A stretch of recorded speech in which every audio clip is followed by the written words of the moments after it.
We know that high blood pressure is a major risk factor, probably the major risk factor for cardiovascular disease.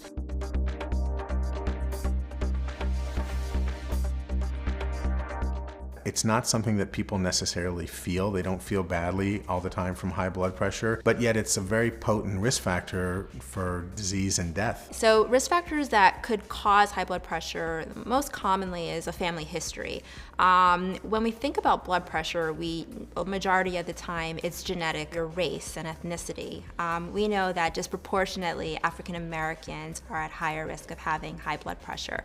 And a lot of that has to do with the genetics of it. Other things that can cause a rise in your blood pressure could include lack of exercise, for example, or if you are overweight or obese, for example, depending on what your waist circumference is. Additionally, if you have a very poor diet. So once you are diagnosed with high blood pressure, or even if it's borderline, we typically suggest you try to really limit yourself to no more than 1.5 grams, which, what does that mean? About 1.5 teaspoons of salt a day.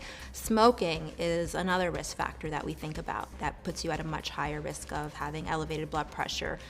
Drinking too much alcohol. So a male, for example, really shouldn't have more than 3 8-ounce glasses of alcohol in a day. A female, more than 2 8-ounce glasses. If you go above that, you're putting yourself at risk of not just high blood pressure, but other cardiac diseases as well. Another important thing that we talk to patients about is obstructive sleep apnea.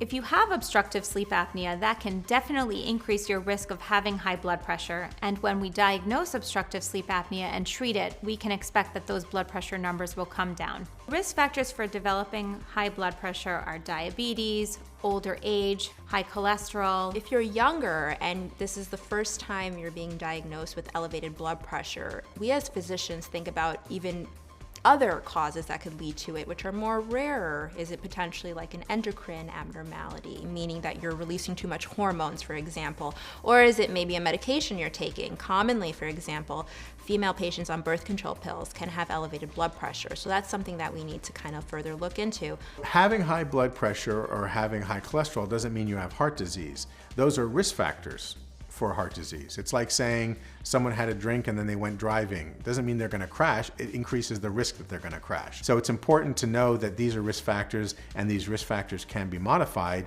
and it can decrease the likelihood that you'll have a bad outcome.